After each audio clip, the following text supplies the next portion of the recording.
नमस्कार मित्रांनो, माझ्या चॅनलमधले आपलं सहर्ष स्वागत।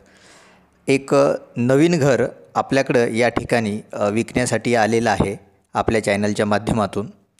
पत्ता आणि प्लॉट साईज मी डिस्क्रिप्शनमध्ये दिलेले आहे। हा समोर मोठा रस्ता आहे, बाजूला प्लॉट रिकामा पडलेला आहे आणि एक सुंदरसं घर 3 वर्ष आधी बांधकाम झालेलं हे घर आहे। तर हे घर आपल्या चॅनलच्या माध्यमातून या ठिकाणी विक्रीसाठी आलेलं आहे आणि अगदी नवीन कन्स्ट्रक्शन आहे। संपूर्ण जागेचा पुरेपूर उपयोग केलेला आहे। या ठिकाणी तुम्हाला बाजूला जो दिसतो स्पॅसेज सर्व घराच्या बाजूने ठेवण्यात आलेला आहे। हा युटिलिटी एरिया आहे घराच्या बाजूला। या ठिकाणी आपल्याला पार्किंग दिसते, पार्किंगच्या खालीच त्या ठिकाणी बोरवेलसुद्धा आहे। छोट्याशा मस्त मार्बलमध्ये पायऱ्या बनवलेल्या आहे। मजबूत असा सागवानी दरवाजा आपल्याला या ठिकाणी दिसतो घराच्या समोर आणि सुंदर असं हे घराचं बांधकाम झालेलं आहे। अगदी मजबूत या ठिकाणी बांधकाम झालेलं आहे। हा मुख्य हॉल आहे आणि डबल हाईट या ठिकाणी स्लॅब घेतला असल्यामुळं सुंदर असा हॉल या ठिकाणी दिसतो। पूर्ण घराला प्रत्येक रूमला POP या ठिकाणी केलेला आहे। आतूनच तुम्हाला प्रायव्हसीसाठी आतूनच जिना आहे, बाहेरून जिना देण्याचं काम नाही आहे, त्यामुळं प्रायव्हसी चांगली राहते।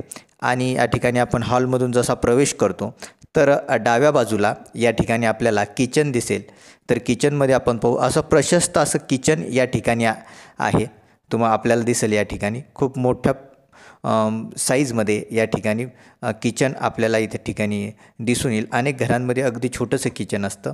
किचनच्या बाहेर या ठिकाणी आपण वॉशिंग एरिया म्हणू तर वॉशिंग एरियासाठी खूप मोठी जागा या ठिकाणी ठेवण्यात आली। राहतं घर आहे मित्रांनो विक्रीसाठी। 3 वर्ष झाले असतील साधारणतः या घराला बांधून। हा युटिलिटी एरिया आहे। या ठिकाणी वॉशिंग मशीन पॉईंट सोडलेला आहे। सर्व काही या ठिकाणी सुविधा आपल्याला दिसेल। त्यानंतर किचनमध्ये सुद्धा तुम्हाला POP केलेली दिसेल। आपण एक व्ह्यू बघू शकता आणि हा एक रस्ता ठेवलेला आहे दरवाजा।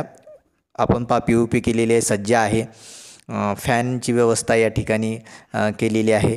त्यानंतर हा बाहेर जो दरवाजा जातो तो मेन गेटमधून आत येण्यासाठी आहे। जर कोणाला हॉलमधून यायचं नसेल तर इकडच्या साईडनं आपण येणं जाणं करू शकतो। या ठिकाणी स्वतंत्र बाथरूम आणि टॉयलेट या ठिकाणी ठेवण्यात आलेलं आहे। अनेक ठिकाणी कॉमन असतं पण या ठिकाणी स्वतंत्र आहे। ही एक खालच्या मजल्यावर ही एक स्वतंत्र अशी बेडरूम आहे। बेडरूममध्ये सज्जा आहेत, लाईटिंग वगैरे POP केलेली आहे। संपूर्ण घराला या ठिकाणी किचनसह POP केलेली आहे। बघा इकडच्या डाव्या साईडनं आपल्याला एक खिडकी दिसते। खूप मोठी अशी ही प्रशस्त अशी बेडरूम आहे।